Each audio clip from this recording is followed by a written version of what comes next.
বন্ধুরা, আজকে আমরা সিইউটি ইউজি 2025-এর সাবজেক্ট কম্বিনেশন নিয়ে আলোচনা করব। আমাকে অনেকেই জানতে চেয়েছে যে স্যার এই সাবজেক্টের সাথে ওটা কী হবে, এটার সাথে এটা কী হবে। দেখো, ফর্ম ফিল আপ তোমরা করার আগে সাবজেক্ট কম্বিনেশনটা খুব ভালো করে দেখে নেবে।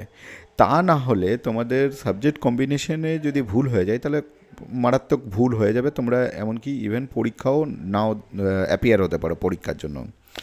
লাস্ট ইয়ারই আমার কাছেও এরকম বহু ছাত্রছাত্রী এসেছিল যারা শেষ মুহূর্তে ফর্ম কিন্তু অ্যাপিয়ার হতে পারেনি, কারণ তারা সাবজেক্ট কম্বিনেশনে ভুল করে দিয়েছিল।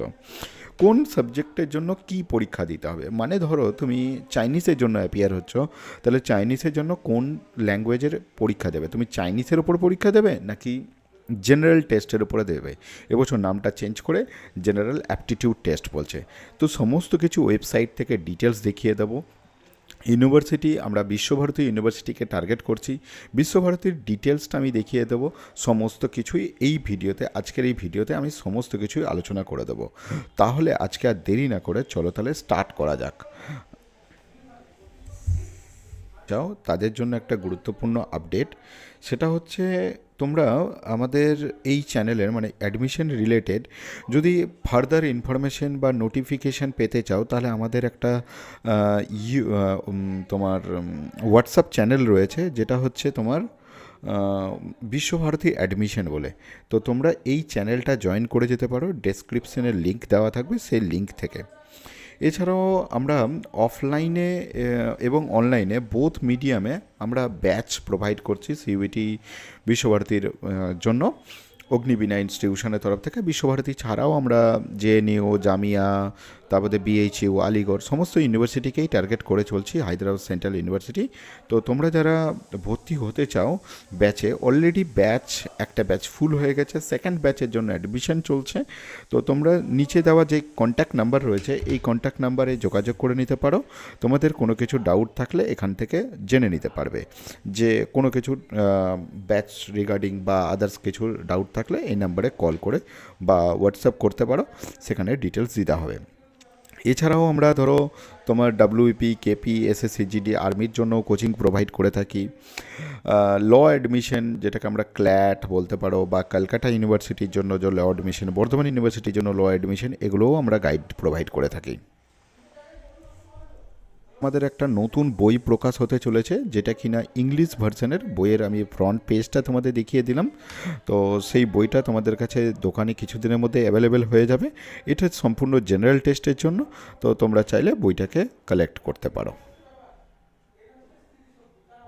বই বা স্টাডি মেটেরিয়াল প্রোভাইড করে থাকি, তো তোমরা যদি চাও সেগুলোও কালেক্ট করে নিতে পারো, বাংলায় যদি পড়তে চাও। যারা বাংলা ভার্সনের স্টুডেন্টস আছো তাদের জন্য খুবই হেল্পফুল হবে এগুলো। দেখো, আমি এখন সিইউটির যে অফিসিয়াল ওয়েবসাইট রয়েছে সেই ওয়েবসাইটে চলে এসেছি তোমাদেরকে একদম জিরো লেভেল থেকে দেখানোর জন্য। তো এখানে ওয়েবসাইটে আসার পরেই আমি যেটা দেখতে পাচ্ছি যে এখানে পুরো কলামগুলো দেওয়া রয়েছে। হোম বাটন রয়েছে, তারপরে অ্যাবাউট আস রয়েছে, ই সার্ভিস রয়েছে, এগুলো সমস্ত কিছু ডিসক্রিপশন রয়েছে। দেখো, প্রথমত তোমাদেরকে জানিয়ে রাখি, তোমরা যদি ইয়ে করতে চাও, ডিটেলস নোটিফিকেশান পড়তে চাও, তাহলে তোমরা ই সার্ভিসে গিয়ে ক্লিক করবে, তাহলেই তোমরা ডিটেলসটা পেয়ে যাবে। এখানে যে কি বিস্তারিত বিবরণ দেওয়া রয়েছে, মানে সিইউটির বিষয়ে সমস্ত কিছু ডিটেলস পেয়ে যাবে। এবার আমরা আজকের বিষয়ে আলোচনা করব, সেটা হচ্ছে তোমার সাবজেক্ট কম্বিনেশন। দেখো, বিভিন্ন ইউনিভার্সিটির জন্য একটু একটু করে চেঞ্জেস থাকে, তো সেইটা তুমি যে ইউনিভার্সিটি টার্গেট করছো এবং সেই ইউনিভার্সিটির কী নর্মস রয়েছে, তোমাকে কিন্তু সেটা ভালো করে দেখে নিতে হবে। আমাদের টার্গেট কিন্তু এই মুহূর্তে, আজকের এই ভিডিওতে আমাদের টার্গেট হচ্ছে বিশ্বভারতী ইউনিভার্সিটি বা বিশ্বভারতী। তো আমরা প্রথমেই চলে গেলাম ইউনিভার্সিটিসে আমরা ক্লিক করব। ইউনিভার্সিটিসে ক্লিক করা মাত্রই আমাদের এটা খুলবে। এবার দেখো, এখানে আমরা বিভিন্ন ধরনের ইউনিভার্সিটি পাবো: central university, state university, deemed university, private university, others government institution. তো আমরা সেন্ট্রাল ইউনিভার্সিটিতে ক্লিক করব। সেন্ট্রাল ইউনিভার্সিটিতে ক্লিক করা মাত্রই আমাদের কাছে একদম শেষ দিকে চলে আসতে হবে, 46 নম্বরে আমরা বিশ্বভারতীকে পাবো। তো আমি এটাতে ক্লিক করলাম। এটাতে ক্লিক করা মাত্রই আমাদের কাছে পিডিএফ একটা খুলবে। আমি অলরেডি ডাউনলোড করে রেখেছিলাম, তাই আমাকে ডাউনলোড এগেন বলছে। তো আমি ডাউনলোড করে ওটা অলরেডি আমাদের গ্রুপে বা সেন্ড করে দিয়েছি, তো সেখানে তোমরা ডিটেলসটা দেখতে পারো। চলো তাহলে আমরা স্টার্ট করছি। আমরা মোটামুটি এখানে আমাদের অনেক কটা সাবজেক্ট রয়েছে, আমি সব কটাই মোটামুটি আজকে কভার করব। প্রত্যেকটা জিনিসই, প্রত্যেকটা সাবজেক্টের জন্য কম্বিনেশন কী রয়েছে আমি প্রত্যেকটাই তোমাদের জন্য দেখাবো। দেখো প্রথমেই এখানে রয়েছে যেটা 1 নম্বরে, সেটা হচ্ছে 4 ইয়ার ইন্টিগ্রেটেড, তোমার বলছে 4 ইয়ার ইন্টিগ্রেটেড জুওলজি। জুওলজির জন্য কী রাখছে, জুওলজি মেজর থাকবে এবং এটার জন্য তোমাকে কোন সাবজেক্টের উপর পরীক্ষা দিতে হবে, ল্যাঙ্গুয়েজ, ডোমেন, সাবজেক্ট টেস্ট বা ম্যাপড প্রোগ্রাম, কি পরীক্ষা দিতে হবে তোমাকে। দিতে পারো তুমি বায়োলজির উপর এক্সাম, তুমি দিতে পারো বায়োলজিক্যাল স্টাডিজের উপর এক্সাম, বা বায়োটেকনোলজি বা বায়োকেমিস্ট্রি। কোয়ালিফিকেশান কী লাগবে, কোয়ালিফিকেশান তোমার এইচএসে যে এইচএস দিচ্ছ সেখানে মিনিমাম 60% হতে হবে ইডব্লিউএস এবং জেনারেল ক্যাটাগরি ছেলেমেয়েদের জন্য, ইউআর বলতে আনরিজার্ভ ক্যাটাগরির জন্য। এছাড়াও তোমাকে লাইফ সায়েন্সের উপর বা তোমার বায়োসায়েন্সের, বায়োলজিক্যাল সায়েন্সের উপর মিনিমাম 60% নাম্বার থাকতে হবে এইচএসে +2-তে। যদি তুমি ওবিসি হয়ে থাকো তাহলে 54%, এবং যদি তুমি এসটি বা এসসি হয়ে থাকো তাহলে পাস করলেই হয়ে যাবে, পাস মার্কস থাকলেই হয়ে যাবে তোমার। বেশ, বাকি তোমার স্কোর, এই যে টেস্ট দিচ্ছ সেই টেস্টের ওপর তোমার স্কোর দেখা হবে। এরপর দেখো রয়েছে আমাদের 4 ইয়ার ইন্টিগ্রেটেড বোটানি। আমরা একটু আগেই জুওলজি আলোচনা করলাম, জুওলজির পর রয়েছে আমাদের কাছে বোটানি। বোটানির জন্য ঠিক একইভাবে বোটানি মেজর হিসাবে থাকবে, মানে অনার্স পেপার ধরে নিতে পারো, মেজর থাকবে। সেই সেম ক্যাটাগরি বায়োলজি আর তোমার বোটানির জন্য ঠিক একইভাবে স্কোর, যেটা কোয়ালিফিকেশান রয়েছে এলিজিবিলিটি, সেটাও সেম থাকছে। এরপর আসছি তোমার এইচসিএম ভোকাল। তো হিন্দুস্তানি ক্লাসিক্যাল মিউজিক, এইচসিএম বলতে এটা তোমার সঙ্গীত ভবনের মধ্যে পড়ছে। এখানে তোমাকে কি করতে হবে, সঙ্গীত ভবনের জন্য তোমাকে ডান্স, ড্রামা, মিউজিক থেকে পরীক্ষা দিতে হবে, অথবা তুমি গ্যাট এক্সাম দিতে পারো, জেনারেল অ্যাপটিটিউড টেস্ট। তো গ্যাট এক্সামের জন্য তোমাকে কি করতে হবে, গ্যাট এক্সামের জন্য তোমাকে অলরেডি আমরা আলাদা করে ভিডিও করব, সেটার জন্য আমরা বলবো। বেশ, এখানে কোয়ালিফিকেশান কী রাখছে, তোমাকে ইডব্লিউএস এবং তোমরা যদি আনরিজার্ভ ক্যাটাগরি থেকে বিলং করো, মানে জেনারেল ক্যাটাগরি থেকে বিলং করো, তাহলে 45% এইচএসএ মার্কস লাগবে। ওবিসি হলে তোমাকে 40% মার্কস লাগবে, এবং তুমি যদি এসটি বা এসসি থাকো তাহলে পাস মার্কস লাগবে। এবং তোমাকে মনে রাখতে হবে জেনারেল টেস্ট ছাড়াও বিশ্বভারতী যে এক্সামটা নেবে অ্যাডমিশন টেস্টের পরে, সেই ডিপার্টমেন্ট যে এক্সামটা নেবে সেখানেও কিন্তু ওয়েটেজ থাকছে, 50% ওয়েটেজ থাকছে। মানে ইউনিভার্সিটি যে এক্সামটা কন্ডাক্ট করাবে তোমার, ওরা ডিপার্টমেন্ট যে এক্সামটা কন্ডাক্ট করাবে নিজস্ব, সেই এক্সামেও কিন্তু তোমার সেম ইয়ে রয়েছে, ওয়েটেজ রয়েছে, 50% ওয়েটেজ। দেখো এরপর তুমি ভোকাল মিউজিকটা আমরা দেখলাম, ভোকালের পরে এরপর আমরা দেখব সেম একই ক্যাটাগরি রয়েছে হিন্দুস্তানি ক্লাসিক্যাল মিউজিক, সিতারের জন্য সেম একই জিনিস, আমি আর আলোচনা করছি না এটা। তারপর হচ্ছে এসরাজেও তাই সেম, তবলাতেও সেম, পোখরাজেও সেম, রবীন্দ্রসঙ্গীতেও সেম জিনিস রয়েছে। রবীন্দ্রসঙ্গীতে এবং এগুলোতে তোমার সবেতে 50% ওয়েটেজ এবং 45%, হ্যাঁ মোটামুটি সবই সেম রয়েছে। এবং সঙ্গীত ভবনের আরেকটা ডিপার্টমেন্ট, সেটা হচ্ছে মণিপুরি ডান্স। মণিপুরি ডান্সের ক্ষেত্রেও সেম নিয়ম, কোনো কিছু চেঞ্জেস নেই। বেশ, সবকটাই জেনারেল টেস্টের মধ্যে রয়েছে। বেশ, ড্রামা, থিয়েটার সবই সেম ক্যাটাগরির মধ্যেই রয়েছে। বেশ, সঙ্গীত ভবনে পুরোটাই রয়েছে, রবীন্দ্র নৃত্য। এরপর দেখো সায়েন্সের সাবজেক্ট, সায়েন্সের সাবজেক্ট আবার একটা পেয়ে গেছি, সেটা হচ্ছে কেমিস্ট্রি। কেমিস্ট্রির জন্য নিয়মটা কি বলছে, কেমিস্ট্রির জন্য আমরা নিয়মটা একটু দেখে নিই।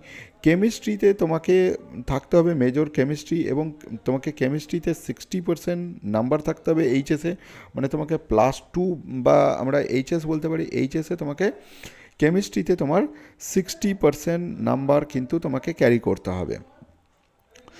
বেশ, তাছাড়াও তোমাকে কি করতে হবে, তুমি যদি ওবিসি হয়ে থাকো তাহলে তোমাকে 54% পেতে হবে। আর তোমার এক্সাম যেটা আছে সেই এক্সামটা হচ্ছে তোমাকে কেমিস্ট্রির উপরেই দিতে হবে, কেমিস্ট্রির উপরেই টেস্ট দিতে হবে। এরপর রয়েছে সেরামিক অ্যান্ড গ্লাস ডিজাইন, এটার জন্য তোমাকে ফাইন আর্টসের উপর এক্সাম দিতে হবে। লাস্ট ইয়ার কিন্তু এইটাতে কিন্তু জেনারেল টেস্ট ছিল। বেশ, তারপর হচ্ছে তোমার ইন্টিগ্রেটেড গ্রাফিক আর্ট, এটাতেও তোমাকে ফাইন আর্টের উপর এক্সাম দিতে হচ্ছে। বেশ, হিস্ট্রি অফ আর্ট, এটাতে তোমাকে জেনারেল টেস্ট অথবা ফাইন আর্টের উপর এক্সাম দিতে হবে। আর কোয়ালিফিকেশান মোটামুটি সব 60, এখানে তোমার হিস্ট্রি অফ আর্টে এখানে কিন্তু মার্কস চেয়েছে এইচএসে 62.5%, এখানে একটু চেঞ্জেস রয়েছে। বেশ, ওবিসি হলে তোমার 58% লাগবে। বেশ, তারপর হচ্ছে পেন্টিংয়ের জন্য তোমার ফাইন আর্টসের উপর এক্সাম দিতে হবে। স্ক্রাপচারের জন্য ফাইন আর্টসের উপর এক্সাম দিতে হবে। এরপর আরেকটা সাবজেক্ট রয়েছে যেটা স্টুডেন্টদের খুব জিজ্ঞাসা থাকে, সেটা হচ্ছে কম্পিউটার সায়েন্সের ওপর। দেখো, কম্পিউটার সায়েন্সের যোগ্যতাটা ভালো করে দেখবে। কম্পিউটার সায়েন্সের জন্য তোমাকে পরীক্ষা দিতে হবে, হয় তুমি কম্পিউটার সায়েন্স বা ইনফরমেশন প্র্যাকটিসেসের উপর পরীক্ষা দিতে পারো, বা ম্যাথামেটিক্সের উপর পরীক্ষা দিতে পারো। এবার এবার তোমাকে কোয়ালিফিকেশান কী থাকতে হবে? কোয়ালিফিকেশান তোমাকে মিনিমাম তোমাকে মাস্ট নাম্বার ক্যারি করতে হবে 75% ইন ম্যাথামেটিক্স ওর কম্পিউটার সায়েন্সের উপর তোমাকে 75% মার্কস ক্যারি করতে হবে তোমার এইচএস এক্সামে। বেশ, তাছাড়াও তোমার 65% মার্কস এগ্রিগেটে 65% থাকতে হবে, আর ম্যাথামেটিক্সে 75%, ওবিসির জন্য যথারীতি 58% থাকতে হবে। বেশ, এবার হচ্ছে ইকোনমিক্সে দেখো, ইকোনমিক্সের জন্য মেজর ইকোনমিক্সের জন্য হয় তোমার ইকোনমিক্স বা বিজনেস ইকোনমিক্স থাকতে হবে, বা তোমাকে এইচএসে ম্যাথামেটিক্স থাকতে হবে। এবং এটার জন্য তোমাকে এইচএসের উপর যে পরীক্ষা দিতে হবে সেটা সেটা হলো, হ্যাঁ, তোমাকে আন্ডার গ্র্যাজুয়েটে 60% নাম্বার কিন্তু ক্যারি করতে হবে তোমার ইকোনমিক্সের জন্য, বা সরি, আন্ডার গ্র্যাজুয়েট না, মানে এইচএসে মার্কসটা ক্যারি করতে হবে। এবং তোমার সাবজেক্টের সঙ্গে থাকবে হয় ম্যাথামেটিক্স বা তোমার অ্যাপ্লায়েড ম্যাথামেটিক্স, বা তোমার থাকবে সোশ্যাল সায়েন্সেসের মধ্যে থাকতে হবে, তবেই তুমি ইকোনমিক্স অনার্স করতে পারবে। ম্যাথামেটিক্সটা তোমার থাকা চাই, বা বিজনেস ম্যাথামেটিক্স, এই দুটোর মধ্যে না থাকলে তুমি ইকোনমিক্স অনার্স কিন্তু করতে পারবে না। জিওগ্রাফিতে ছেলেমেয়েদের একটা বড় জিজ্ঞাসা থাকে, জিওগ্রাফি মেজর মানে জিওগ্রাফি অনার্সের জন্য তোমাকে অবশ্যই তোমার সঙ্গে থাকতে হবে হয় ইকোনমিক্স, না হলে তোমাকে থাকতে হবে ম্যাথামেটিক্স। এই দুটো সাবজেক্টের মধ্যে একটা তোমার জিওগ্রাফির সাথে যদি না থাকে, তুমি জিওগ্রাফিতে কিন্তু বুঝতে পারবে না। বেশ, মার্কস কী লাগছে? মার্কস 60% নাম্বার হতে হবে তোমাকে ওভারঅল, আর জিওগ্রাফিতেও তোমাকে 60% নাম্বার থাকতে হবে। এরপর রয়েছে হিস্ট্রিতে তোমাকে হিস্ট্রির উপরও এক্সাম দিতে পারবে, এবং তোমার মার্কস থাকতে হবে 60% মার্কস এগ্রিগেটে থাকতে হবে হিস্ট্রির জন্য। তারপর রয়েছে তোমার অ্যানসিয়েন্ট হিস্ট্রিতেও তাই, তোমাকে 60% মার্কস থাকতে হবে এবং পরীক্ষা দিতে হবে হিস্ট্রির উপরে। ফিলোসফি, কম্পিটিটিভ রিলিজিয়ান, এই দুটোর জন্য জেনারেল টেস্ট রয়েছে, ফিলোসফির ওপর পরীক্ষা দেওয়ার দরকার নেই। কম্পিটিটিভ রিলিজিয়ান এবং ফিলোসফি এই দুটো মিলিয়ে একটাই ডিপার্টমেন্ট বিশ্বভারতীতে। এরপর রয়েছে ম্যাথামেটিক্সের জন্য তোমাকে ম্যাথামেটিক্সের উপরেই পরীক্ষা দিতে হবে। স্ট্যাটিস্টিক্সের জন্যও তোমাকে ম্যাথামেটিক্সের জন্যই পরীক্ষা দিতে হবে। ফিজিক্যাল এডুকেশনের জন্য তোমাকে জেনারেল টেস্ট দিতে হবে, এবং ডিপার্টমেন্ট যে টেস্ট নেবে ফিজিক্যাল ফিটনেসের, সেটার ওয়েটেজ 50% রয়েছে। এরপর রয়েছে যোগার জন্য জেনারেল টেস্ট রয়েছে, ফিজিক্সের জন্য ফিজিক্স রয়েছে। তাছাড়াও যোগার জন্য কিন্তু তোমার ডিপার্টমেন্ট যে এক্সাম নেবে সেটার ওপর 50% ওয়েটেজ রয়েছে। বেশ, বিএসসি অনার্স ইন এগ্রিকালচার, দেখো বিএসসি অনার্স ইন এগ্রিকালচার বিশ্বভারতীর নর্মস কিন্তু আলাদা অন্যান্য ইউনিভার্সিটি থেকে। এই নর্মসটা কিন্তু ভালো করে তোমাকে বুঝতে হবে বিএসসি এগ্রিকালচারের জন্য। তো এইখানে কিন্তু অনেকেই বুঝতে পারে না, দেখো বিশ্বভারতী এগ্রিকালচারের জন্য তোমাকে সাবজেক্ট কম্বিনেশন, দেখো এরা কিন্তু এগ্রিকালচারের উপরে টেস্ট নেয় না, এরা টেস্ট নেবে তোমাকে ফিজিক্স, কেমিস্ট্রি এবং ম্যাথামেটিক্সের ওপর, বা তুমি এইটা একটা গ্রুপ হতে পারে 3টে সাবজেক্টের, বা তোমাকে আরেকটা গ্রুপ করতে পারো তুমি, সেটা হচ্ছে তুমি ফিজিক্স করতে পারো, ফিজিক্স, কেমিস্ট্রি এবং এগ্রিকালচারের ওপরে গ্রুপ করতে পারো। এই যে গ্রুপগুলো হবে, এই গ্রুপের ওপর আরও কিছু গ্রুপ রয়েছে, সেই গ্রুপের উপরেই তোমাকে নাম্বার কন্ডাক্ট করে তোমার যে মেরিট লিস্ট তৈরি হবে, সেই মেরিট লিস্টের কম্বিনেশনেই তোমার কিন্তু এগ্রিকালচারের সিলেকশন হবে। এবার এখানে তোমাকে এগ্রিগেটে তোমাকে 60% মিনিমাম নাম্বার থাকতে হবে এবং রিজার্ভ ক্যাটাগরির অ্যাজ পার রিজার্ভ রুল যেটা রয়েছে সেই অনুযায়ী তোমার নাম্বার থাকতে হবে। তারপর রয়েছে পার্সিয়ান জেনারেল টেস্টের মধ্যে রয়েছে জেনারেল অ্যাপটিটিউডস, গ্যাটের মধ্যে রয়েছে বাংলা অনার্সের জন্য বেঙ্গলি সাবজেক্ট থাকতে হবে। তারপর হচ্ছে চাইনিজের জন্য ইংলিশ অথবা জেনারেল টেস্ট, এই দুটোর মধ্যে একটা তোমার থাকলেই তুমি করতে পারবে। তবে আমি বলবো যারা চাইনিজ অনার্স করবে তারা দুটোকেই অ্যাপিয়ার করবে, ইংলিশ এবং গ্যাট এক্সাম দুটোকেই অ্যাপিয়ার করবে। তারপর রয়েছে আমাদের কাছে ফ্রেঞ্চের জন্য তোমাকে জেনারেল অ্যাপটিটিউড টেস্ট দিতে হচ্ছে, জার্মানের জন্য গ্যাট এক্সাম, তোমার ইটালিয়ানের জন্য গ্যাট এক্সাম, রাশিয়ানের জন্য গ্যাট এক্সাম, প্রত্যেকটাতে 60% মিনিমাম মার্কস থাকতে হবে। তোমার ইংলিশের উপর 50% মার্কস লাগবে এবং ওভারঅল এগ্রিগেটেও 50% মার্কস থাকতে হবে তোমার সমস্ত পরীক্ষার জন্য, মানে ফরেন ল্যাঙ্গুয়েজের জন্য রয়েছে। এরপর রয়েছে ইংলিশের জন্য ইংলিশ অনার্স 4 ইয়ার্সের যেটা রয়েছে বা মেজর সাবজেক্ট ইংলিশে, সেখানে কিন্তু ইংলিশের ওপর টেস্ট দিতে হবে অথবা তোমার জেনারেল অ্যাপটিটিউড টেস্টের উপর দিতে হবে। বেশ, এরপর রয়েছে দেখো তোমার উড়িয়া ল্যাঙ্গুয়েজের উপর জেনারেল টেস্ট অথবা উড়িয়ার উপর পরীক্ষা দিতে পারো, সংস্কৃতের উপর সংস্কৃত পরীক্ষা, সান্তালির উপর general test, one of the famous ডিপার্টমেন্টসের সোশ্যাল ওয়ার্কের জন্য গ্যাট এক্সাম, রুরাল স্টাডির জন্য গ্যাট এক্সাম, সেরামিকের জন্য তোমার গ্যাট এক্সাম, ফার্নিচার ইন্টেরিয়ার ডিজাইনের জন্য গ্যাট এক্সাম, টেক্সটাইল ডিজাইনের জন্য গ্যাট এক্সাম। 5 ইয়ার ইন্টিগ্রেটেড তুমি যদি এমএসসি করতে চাও তার জন্য একটা ডিটেল নোটিফিকেশান রয়েছে। এবার কী কী সাবজেক্ট রয়েছে এটা আমি নেক্সট ভিডিওতে তোমাদের সাথে 5 ইয়ার ইন্টিগ্রেটেড কোর্সের জন্য আলোচনা করে দেবো। জয় হিন্দ।